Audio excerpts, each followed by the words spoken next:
Shelly's on her phone. Shelly!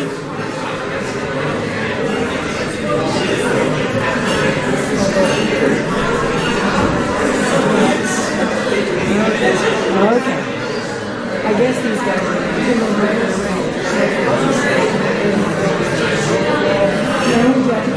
are you guys ready over there?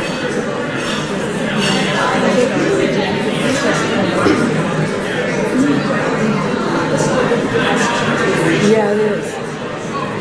Okay, let's go ahead and go.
Enter, rejoice, and keep coming in.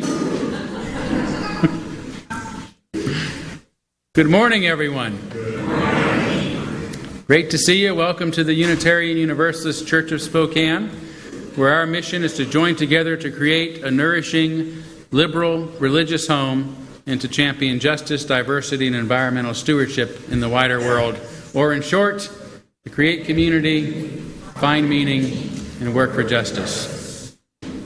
Welcome to one and all. I want to begin by embracing all that you bring with you this morning, all of your unique beliefs, background, lifestyle, experiences, all that make you who you are is welcome here today. This includes those who hear me say this each Sunday, never by rote, but always heartfelt, as well as those who might be hearing it for the first time today. You are equally as embraced. And of course, this includes those of you who are streaming with us this morning. We're glad to know that you are there. And I know that you are there because I know we had some sound problems last week and you couldn't hear the service, and I heard about it. So,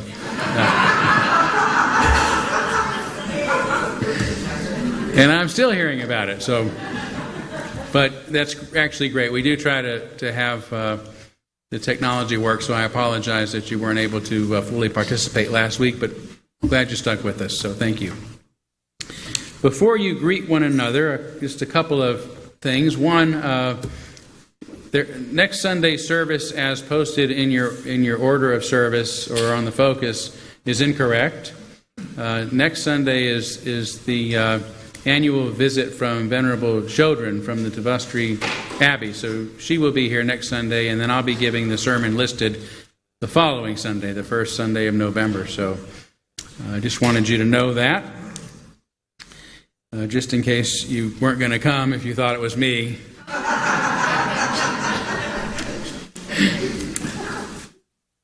And also, please continue to participate in our community auction. You'll see auction items listed all around the room. Thanks to our team that has made this very successful. We have, I think, a record number of contributions, and thanks to you for contributing so much and for signing up for so much. So this is a big fundraiser for our church. It's an important one, and it's also a fundraiser in addition to a fundraiser. So please check that out during our social hour.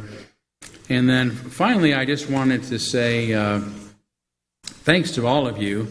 As you heard for the past 2 Sundays, we have an opportunity to pay off the debt on our solar panels and save 25% of what we owe on those in the process, and needed an additional $10,000 to combine with what we had to make that happen, and appealed to you during just 2 Sunday services, and in essentially a week we were able to raise the necessary funds to make that happen. So, yeah.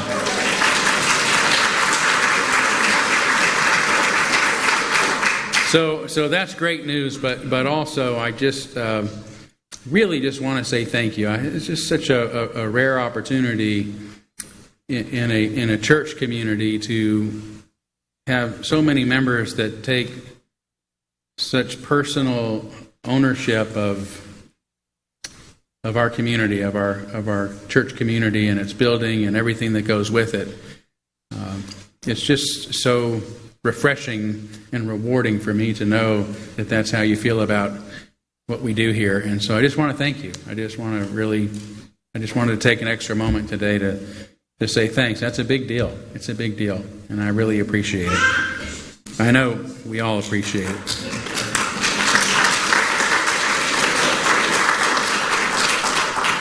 So that's all.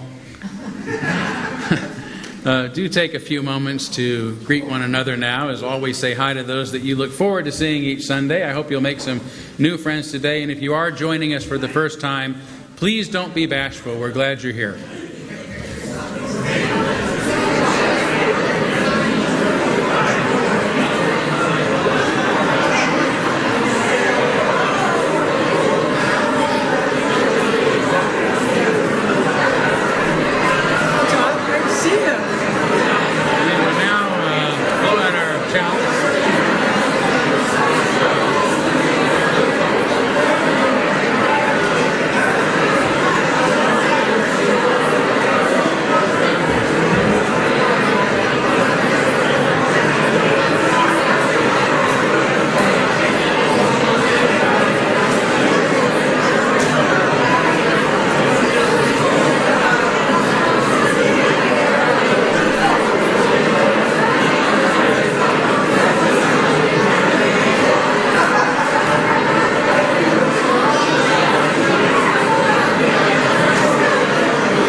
Order has been restored to the force.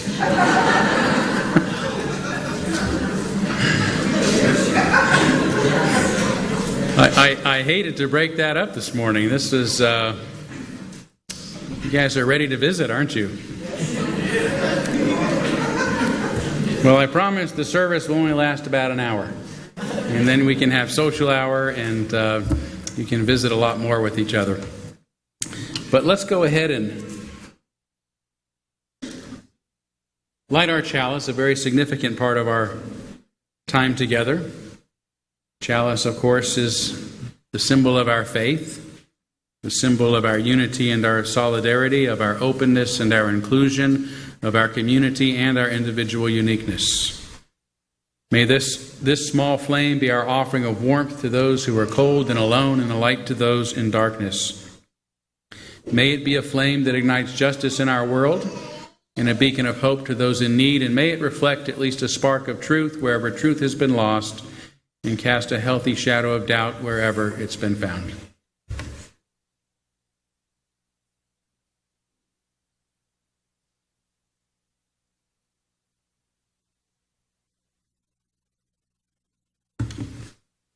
Change by Kathleen Jesse Rain.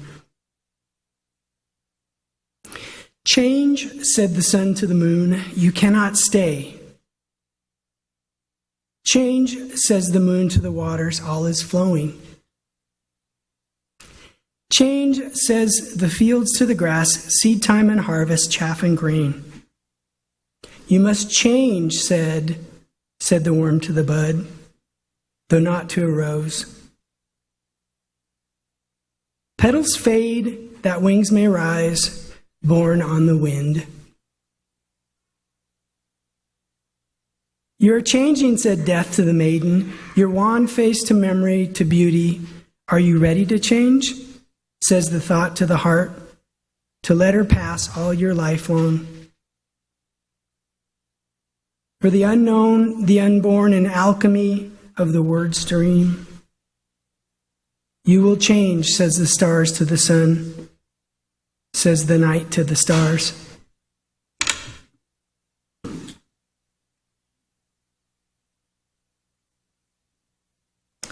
Please rise as you're willing and able for the first in-service hymn this morning. It's number 347, Gather the Spirit, and you'll find it on the screen, or for those that prefer, in your gray hardback hymnal. Gather the Spirit.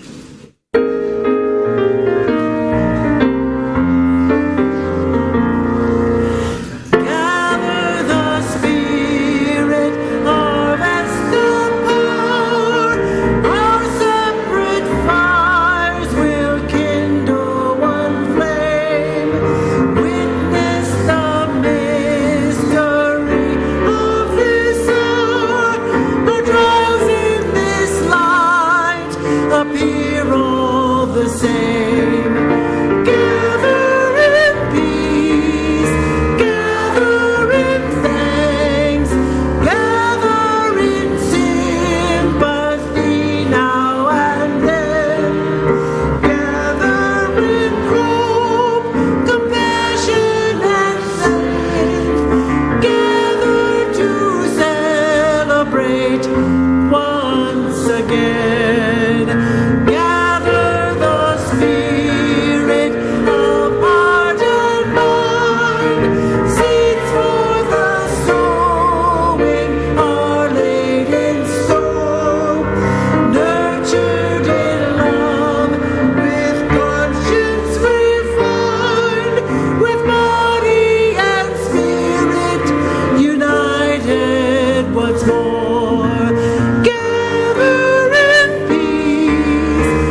Alrighty, if there are any young at heart or children who would like to hear a story, come on. Hi, Violet. Anybody else? Just me and Violet? Okay, just me and you. All right, anyone else want to come up? Okay, today's story, oh, Sophia. All right, today's story is once there was a house that was a home. A house is made of boards and beams. A home is made of love and dreams. Once there was a house, and that house was a home. And in that house that was a home lived 4 best friends. They were called 1, 2, 3, and 4. They lived happily ever after until one said, "Let's all move somewhere different. We could be pirates and sail the 7 seas." What do pirates say? Arr, very good. The others did not think this was a very good idea. 2 said, "I don't want to live in the sea. It's too wet. We should all live on top of the mountain and learn to yodel." What is yodel sounding like? Yodeling, hee-hoo, no? That's what it sounds like. Yeah. The others did not think this was a good idea either. 3 sighed and said, "I don't like heights. Let's all live under the ground in a dark, dark cave and collect creepy crawlies." This idea made the others a little itchy. 4 had other plans. "All those ideas are silly," he said in a very bossy voice. "We should move to the big city and go to parties and boogie-woogie all night long." What does boogie-woogie look like? Very good. The 4 friends didn't know what to do. First, they talked. "Well, maybe that's an interesting point." Then they argued. Then they fought. Finally, they decided to go their own ways. "If I'm going," they all shouted, "I'm taking the house with me." 1 took the door and stormed off to sea. 2 took the walls and stomped off up the mountain. 3 took the windows and scurried to a cave. 4 picked up the floor and shuffled away to the big city. All that was left was a roof. The 4, not at all best friends, started their new lives, and they were very happy at first. 1 became a pirate and sailed the seas, but the sea was much bigger and wetter than he had imagined. And worst of all, his house simply wasn't a home when it was just a door. 2 learned how to yodel. She yodeled and yodeled, but all she got back was an echo. And she soon realized that her house simply wasn't a home when it was just 4 walls. 3 collected creepy crawlies under the ground in a cave, but she had to admit they weren't the most interesting company. And soon she found that her house simply wasn't a home when it was just some windows. 4 went to parties, but he didn't know anyone, and the other guests weren't very friendly. It was as if they had never seen a badger boogie-woogie before. And sure enough, he quickly learned that a house simply wasn't a home when it was just a floor. All the not-so-best friends were sad and lonely. They missed their house that was a home, but most of all, they missed each other. Something had to be done. "I'm sorry," said 1. "Me too," said 2. "Me 3," said 3. And "me 4," said 4. The best again friends shared a big hug, and they began to fix their house until it was a home once more. But they decided to add something new. Something that meant they could all go to sea, and they could all learn to yodel on the top of a mountain, and they could all collect bugs in the deepest, darkest caves, and they could all go to the fanciest parties in the big city. what did they add? Wheels. Now we can go everywhere together, they said. And they did. Thank you.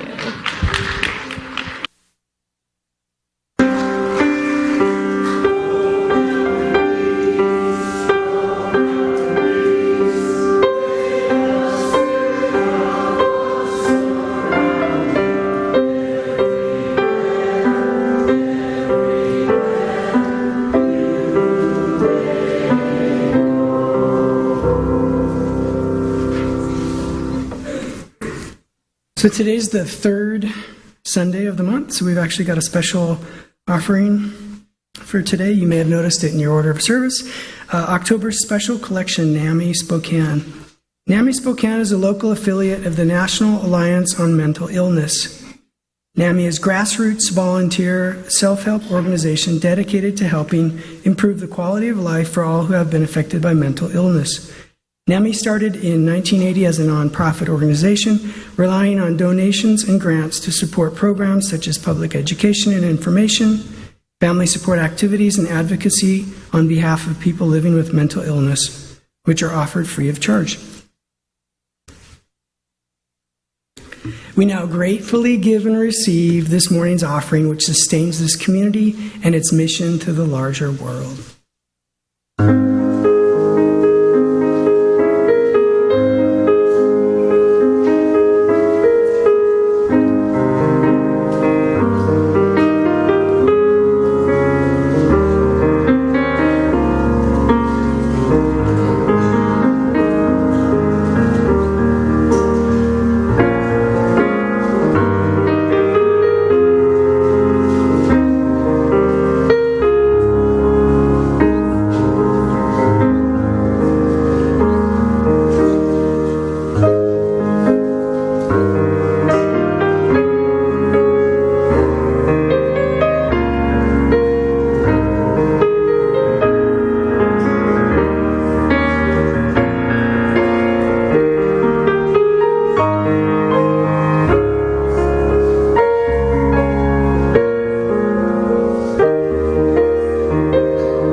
Nicolina, thank you so much. That was just so uplifting. We'll now kindle our candles of care for those who are most on our hearts and minds this morning, and want to begin with a candle for church member Kate Kennedy, who was in an accident yesterday. Fortunately, she's okay outside of some bumps and bruises and some pain that she's in. But her car was totaled, and I know that's not only a headache, but being in any kind of accident can really be scary. Not just during the accident, but for some time to come. So please keep her in your thoughts. And then the only other one that I want us to light today with some intention from the pulpit is all of the Me Too's that are expressing themselves this week. I'm sure there's a lot of Me Too's in this very room, and we want to kindle a candle. Do you know what the Me Too is? Everyone knows? Yeah. No, you don't know? So in light of the terrible, I won't even call it sexual harassment, the sexual assaults in Hollywood, there's I guess a hashtag Me Too movement that has started where women all over the country, probably even the world, are starting to just say Me Too. And so there's an awful lot of awareness around this, horror these days. So we kindle a candle of care for the Me Toos. Let's take a moment of silence on behalf of others, and you'd be welcome to name them at this time if you'd like.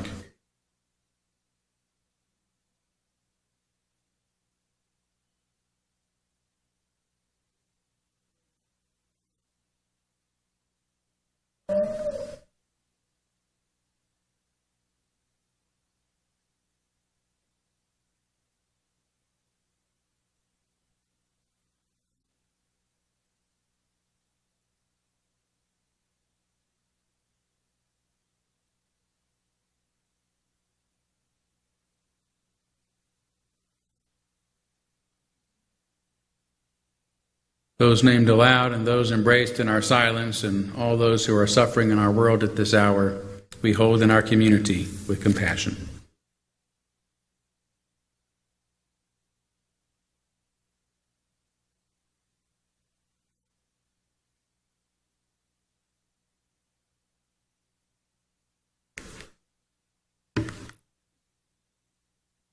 Please sit up. Take a deep breath.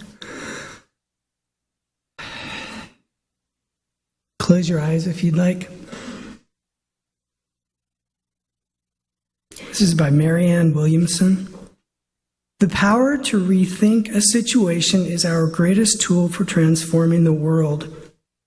This notion is taking hold in medicine, in business, in education, but not in politics and the media. They are the last holdouts of old paradigm thinking.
My reading today is from theologian Matthew Fox's book, Original Blessing.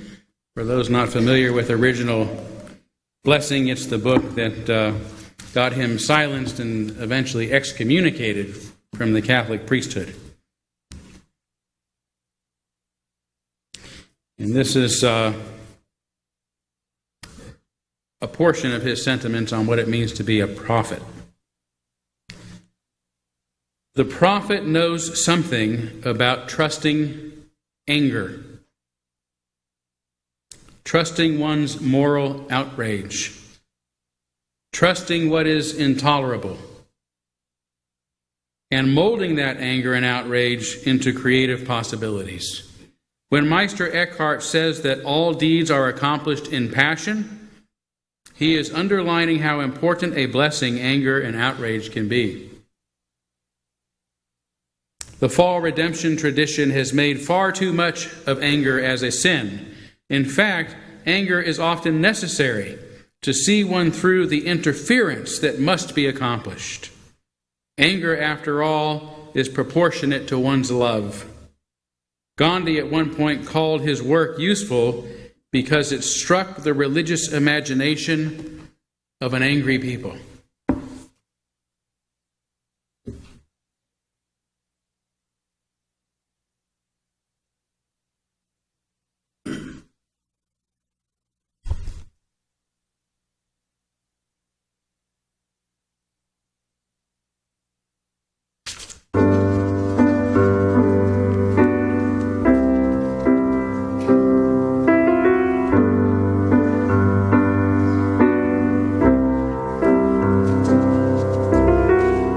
Imagine there's no heaven.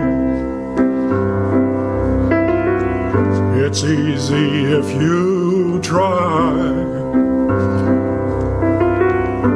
No hell below us. Above us only sky. Imagine all the people living for today. Imagine there's no countries. It isn't hard to do. Nothing to kill or die for. And no religion too. Imagine all the people living life in peace. You may say I'm a dreamer, but I'm not the only one.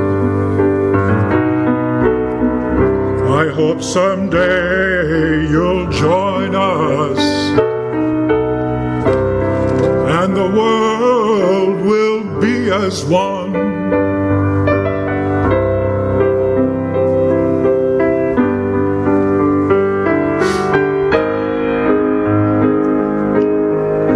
Imagine there are no possessions.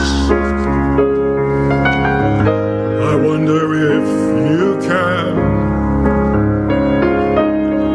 No need for greed or hunger. A brotherhood of man.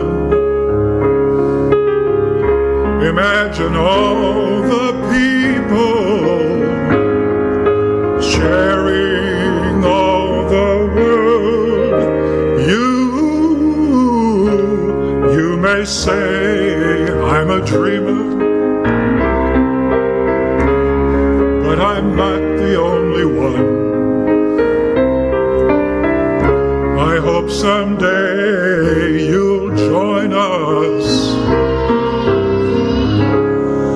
and the world will be as one, will be as one.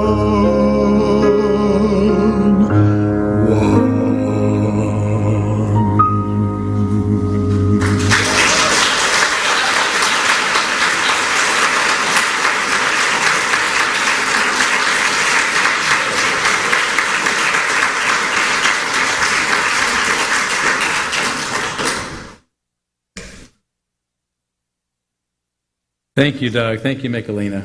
So appreciate it.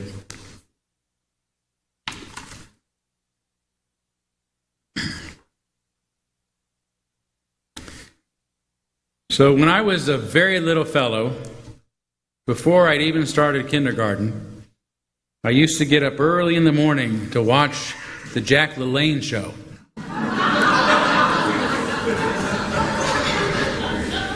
A weird kid? I don't know. For those who don't know who Jack LaLanne was, he was considered the godfather of fitness, America's trainer, and the first person ever to open... Exactly.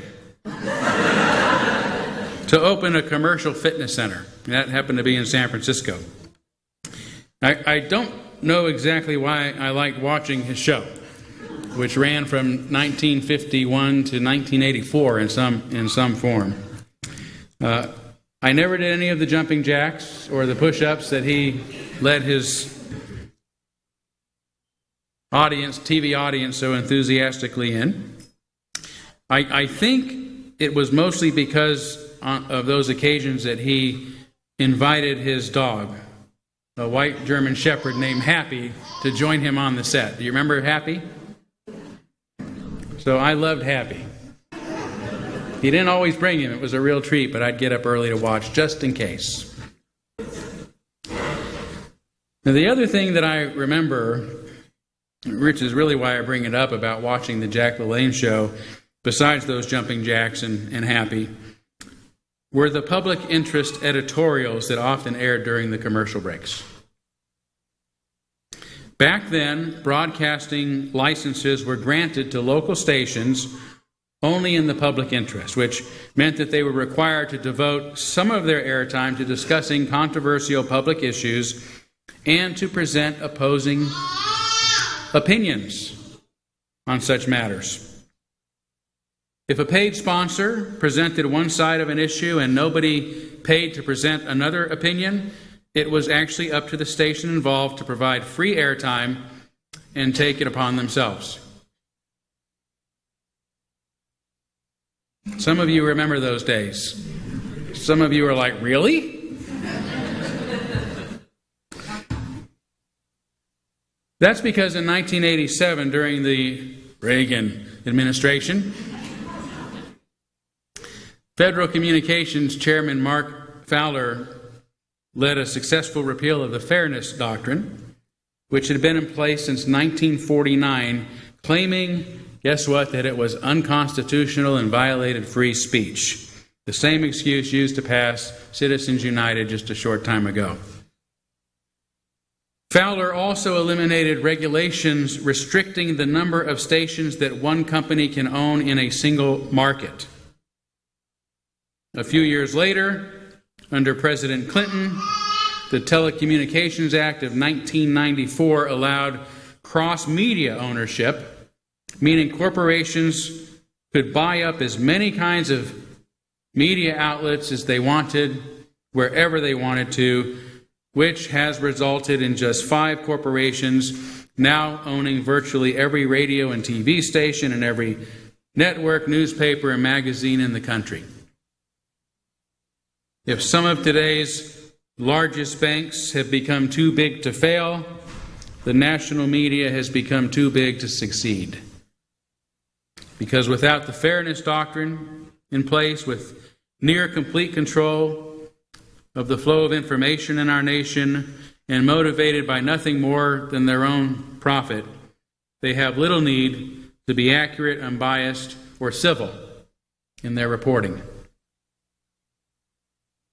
Today, an entire generation has grown up with this model, having never seen or experienced the kind of civil discourse that once existed in the mainstream media and carried over into a lot of other arenas as well, including in Washington. They've grown up instead with the likes of Rush Limbaugh, Fox News, and MSNBC, which could not have existed when there was a Fairness Doctrine in place, as well as countless online bloggers committed to presenting their own biased opinions as fact, all with the apparent goal of demeaning and demonizing those they disagree with. Now, I'm going to interrupt just a second because it looks like you're leaving. Are you leaving? You're not leaving? Oh, good. I was just going to make sure you knew it was there. Okay? I didn't want you to leave. I like babies.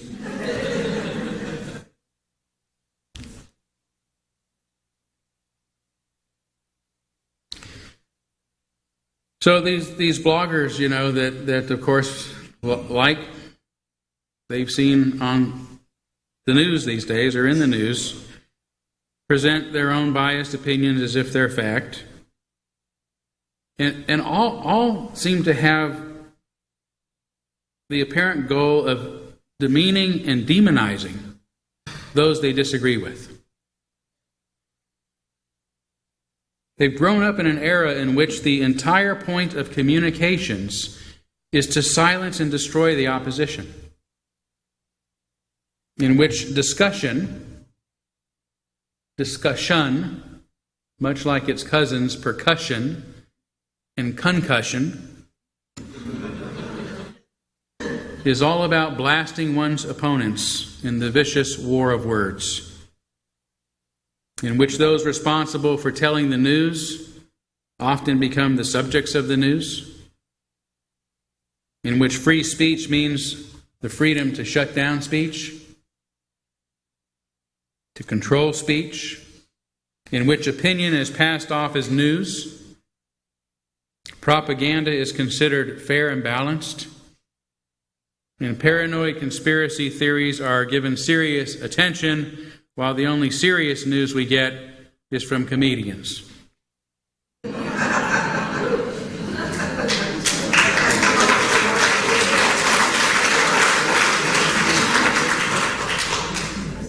Out of this milieu has emerged something that we've never seen before and could have been predicted, and that is the culture of political correctness.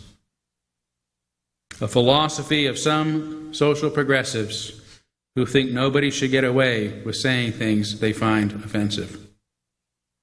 A philosophy akin to that of people like Sean Hannity, Bill O'Reilly, and Glenn Beck, who seem to think they have a right not to have to listen to opinions they disagree with, that they have a right to publicly demonize, humiliate, and silence anyone who says something they don't like. We see this manifested a lot these days, especially on college campuses where some students drown out the voices of conservative speakers. And sometimes in our own community, when hundreds, even thousands, rally to protest the presence of conservative figures. We saw it just a couple days ago when about 1,000 people showed up to protest a planned speech by white supremacist Richard Spencer at the University of Florida. Was that him?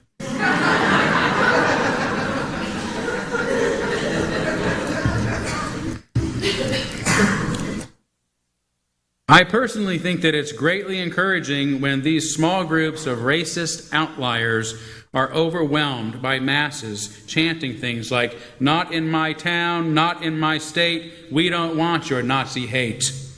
Or, "No Trump, no KK, no fascist USA." It's a relief knowing that those emboldened by the ill-gotten election of a white supremacist president still don't represent anywhere near the majority opinion in our country. And it's good to know that so many Americans care enough to show up and counter such hate. What bothers me is not the expression of an alternative opinion, an opinion I obviously share, that racism no longer has a place in this country, or more accurately, racism should no longer have a place in this country. I'm troubled rather by the images I see of anti-racist slugging racist in the face, of cursing them in verbal confrontations. I'm troubled by anything insinuating that we have a right to hate, disrespect, and do violence against those who don't share our ideas or values. I'm troubled by the belief that basic rights should belong only to those who share one's own beliefs. I'm troubled by the video of a teacher in Berkeley, California, who began physically assaulting a participant in a white nationalist rally last July. As the man held up his arms in the air, asking nearby police for help, who did nothing to stop the woman, others from her group then forced him to the ground and began beating him before they finally stepped in. They were part of a group called By Any Means Necessary. BAM. That insists they have a right to protect themselves from racism and fascism by any means necessary.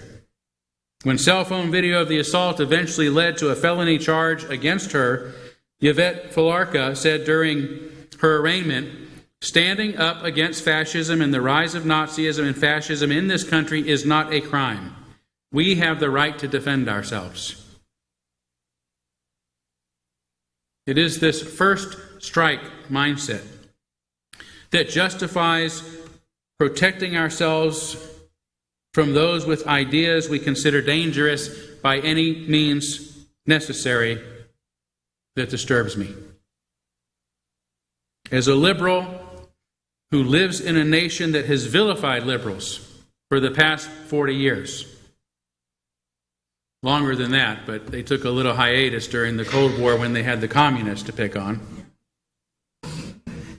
And part of the division between us is because our enemy became internalized again. But that's a rabbit I won't chase. As a liberal who's lived in a nation that has been vilified, has vilified liberals for 40 years, and one who was fired from my job after standing up for gay rights, I'm terrified by the widespread belief that it's okay to win the ideological war by any means necessary. Fighting fascism with fascism is not the answer. Silencing and harming others because we disagree with their dangerous ideas is no more justified now than it was during the Crusades, the Inquisitions, the McCarthy era, the Cold War, Vietnam, or any other time we used ideology as an excuse to do violence. It goes without saying that fascism, racism, and white supremacy reflect twisted, reprehensible, and unjustifiable ideologies.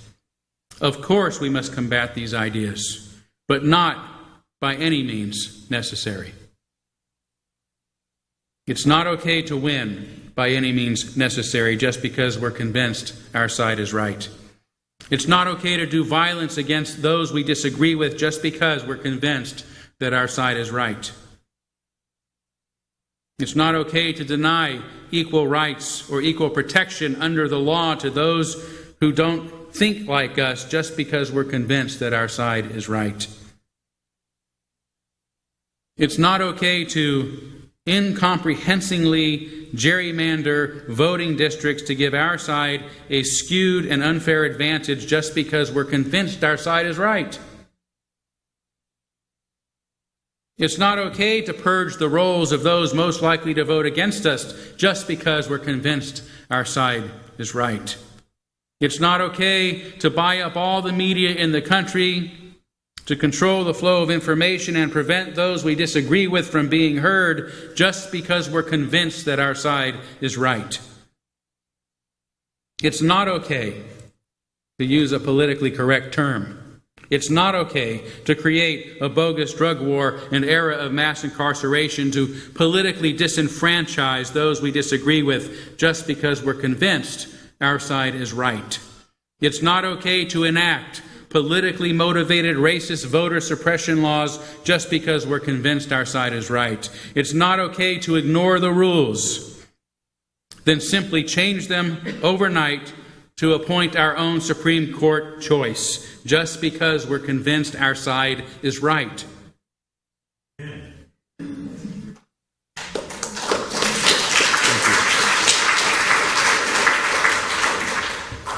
None of this is okay. But you know what is okay? It's okay to hear things we disagree with. It's okay to listen to people with different opinions than our own. It's okay for people to say things that we dislike. We're not so fragile that we can't handle it, nor so righteous that we don't have to stand for it. Some of you heard me talk about this before, about what happens to us when we feel we are right, and that's what it is, a feeling. It begins with our biological instinct towards repetitive behavior. Repetition is a survival strategy programmed into organisms. The more we repeat certain behaviors that don't get us killed, the more likely those behaviors are to keep us safe, and thus through evolution eventually come to define a species. Our biology has helped ensure repetitive behaviors in us by making us instinctively neophobic, afraid of the new, afraid of new ways and different ways. In our species, because we have these advanced frontal lobes, so we like to think,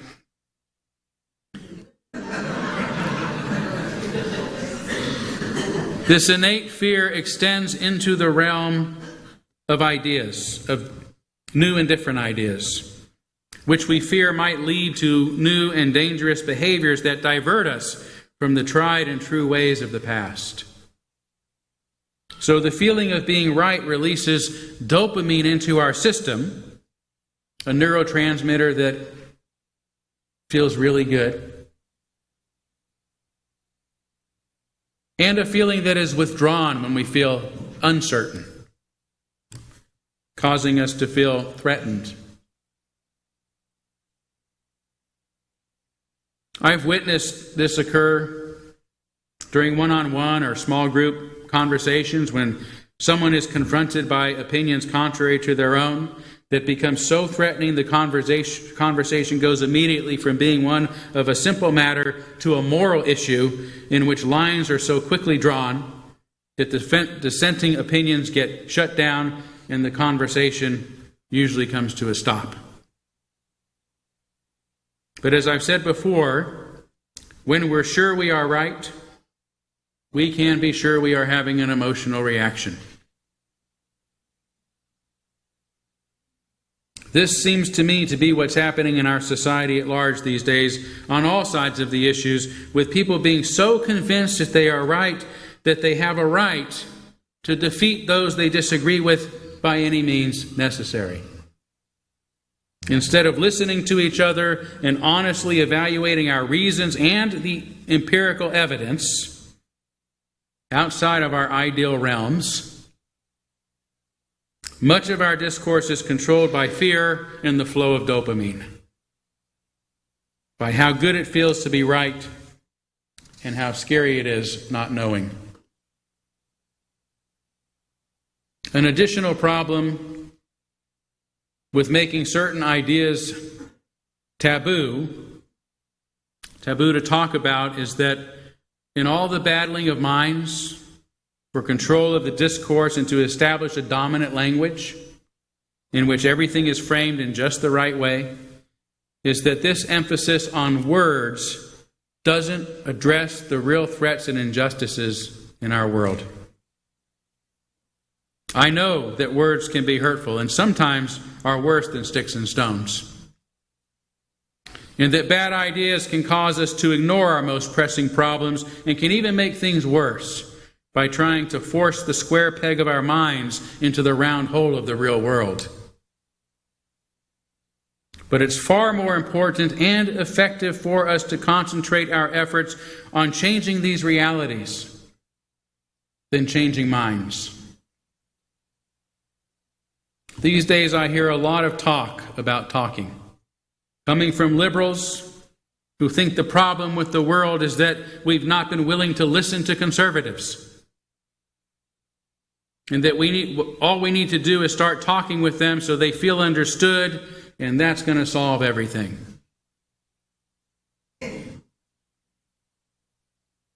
I'm not going to attempt to analyze the soundness of that argument. I will point out that almost 63 million people voted for Trump, and another 66 million voted for Clinton during the last year's election.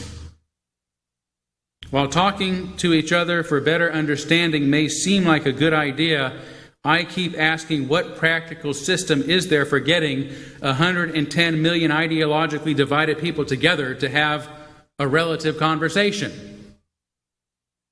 Quickly, please. We need real workable solutions to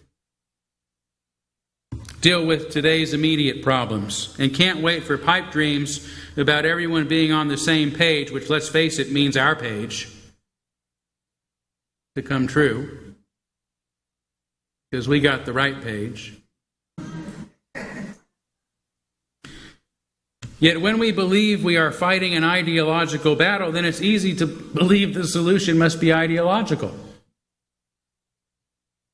That it just requires somebody else listening to our reasonable argument, that it just requires a little education. In addressing just the problem of racism, however, sociologist Eduardo Bonilla Silva says considering it a purely ideological problem reduces it to merely a personal matter. Most analysts regard racism as a matter of individuals subscribing to an irrational view, he says. Thus, the cure is educating them to realize that racism is wrong. Just this week, I found myself in yet another conversation where white liberals suggested the cure for racism in our country is tied to white liberals realizing they have white privilege and blind spots when it comes to racism. I asked, I know I have white privilege and blind spots when it comes to racism. Now what?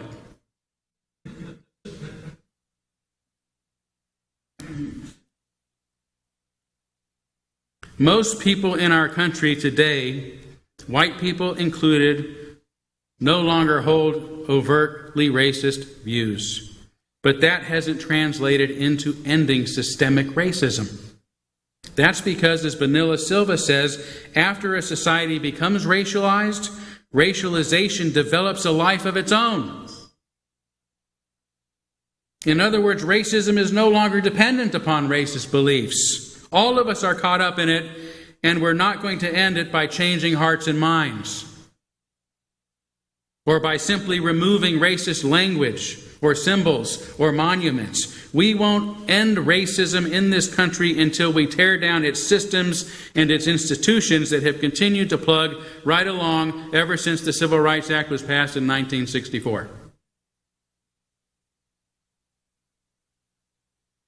The same thing can be said for many issues in our world, including global warming. Is an ideological battle. The solution to solving the problem is a matter of convincing a critical mass that it's really happening. It's just another matter of educating people, enough people with the right idea.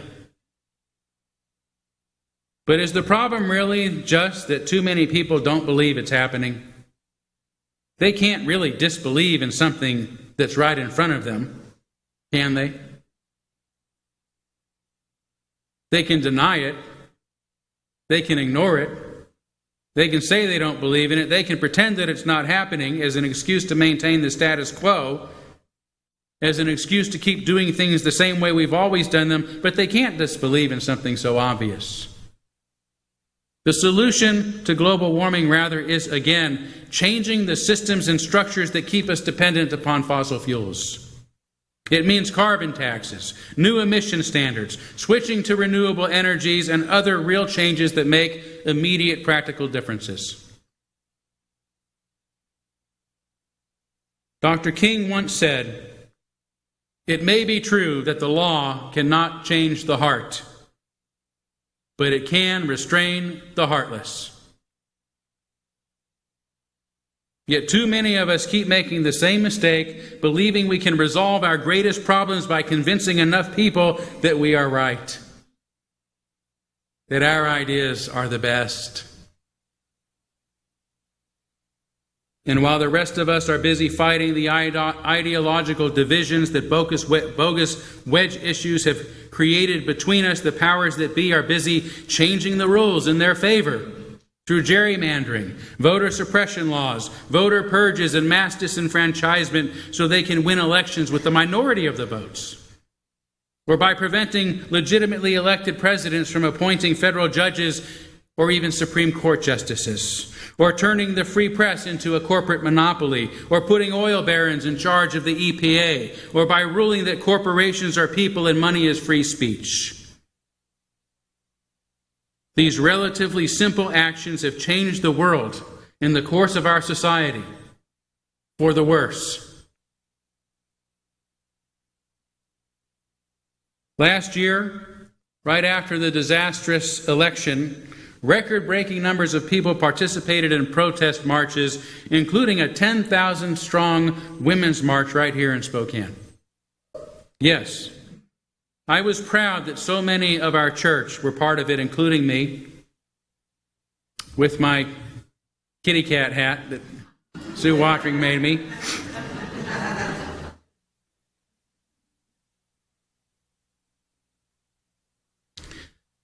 It wasn't the march itself that encouraged me, however, but knowing that if only a fraction of those involved were to take the march one step further, by doing more to change systems of inequality and destruction, then we're going to get through this. And I still believe that's true and that that's happening. Right now, as a congregation, just one congregation in our nation, we're supporting two efforts in our state that, if successful, will change the rules. The Escalate Washington I-940, if passed, will require police to receive first aid, mental health, and de-escalation training, and amend standards for justifiable force. We're also part of the Alliance for Jobs and Clean Energy, working to create thousands of new jobs and a healthy environment by pricing pollution to pay for it. And right now, as you know, we've helped place an initiative on our city ballot that will fine coal and oil companies for not transporting their dirty, dangerous, and dying products safely through our community. I also think about the crucial role that we played in legalizing gay marriage in our state, in the cascade of states, countries, and even the Supreme Court that eventually followed suit. I think about our partnership with organizations like the Spokane Alliance and our collective efforts to change the rules by getting a safe and sick leave policy passed in our community, and making it a state priority to move people with mental health and addiction issues into treatment, not into prison. And got a quality jobs bill passed here in 2014. I think about the late Reverend Dr. Bill Houff, a beloved minister here for more than a decade, whose environmental activism brought awareness of the radiation contamination coming from the Hanford site and was successful in shutting down the nuclear reactor there just 3 years later. I'm also very proud to have personally been invited by the Louisville Bar Association to explore the possibility of starting a restorative justice program while I was still living there. Just 2 years later, the committee had established RJ Louisville, which over the past few years spread from just one to several police precincts and has diverted hundreds of young people away from the school-to-prison pipeline. I'm proud of the work we did here as a congregation to support smart justice in our own community, which has helped divert people away from prison in Spokane. We helped bring travel writer and activist Rick Steves here to the east side of the state to help gain support for Initiative 502, which went on to legalize marijuana in Washington and has since cut the number of stop and searches in half.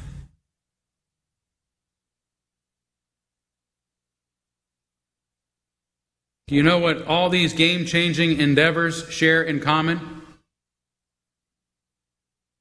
They had nothing to do with changing minds and hearts. They were about changing the rules. They were about restraining the heartless. I'm sure you're beginning to see the pattern. While I appreciate a good protest, but only when it remains nonviolent, respects the rights of all people, and is an opportunity not so much to protest what others believe and value, but to demonstrate what I believe and value, I know that what matters most is marching on. the steps we take after the protest is over. It's about what we do to change the rules in a way that is fair and just for everyone, including those we disagree with. I know that marching and chanting in Mass can feel really good and righteous. The big dopamine release. I also know going the next step, doing something more by actually changing the systems, doesn't feel so good. Not only is it hard work, it can be scary.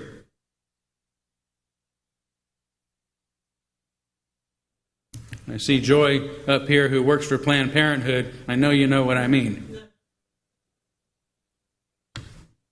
It's scary when you lose your job trying to change the rules, or unfairly criticized in the paper, or face opposition that considers freedom of speech the freedom to lie. It's not fun. It doesn't feel good. It doesn't give me the dopamine rush that my body craves. But what it does achieve is systemic changes that can make a genuine difference in the lives of thousands, perhaps millions, almost overnight. Marching is great, but marching on is even greater. For it's not the thought that counts, but the steps we take to make our dreams come true. Thank you.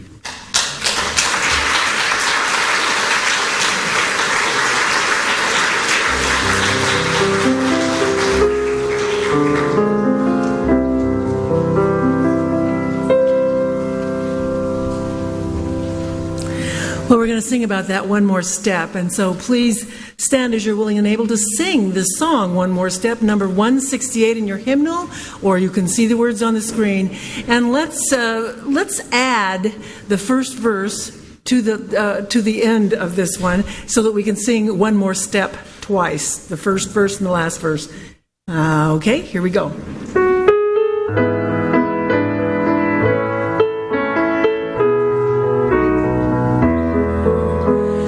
One more step, we will take one more step till there is peace for us, and everyone will take one more step. One more word, we will say one more word till every word is heard by everyone. We'll say one more. One more prayer, we will say one more prayer till every prayer is shared by everyone. We'll say one more prayer. One more song, we will sing one more song till every song is sung by everyone. We'll sing one more song, one more step. One more step, we will take one more step till every voice is us, and everyone will take one more step.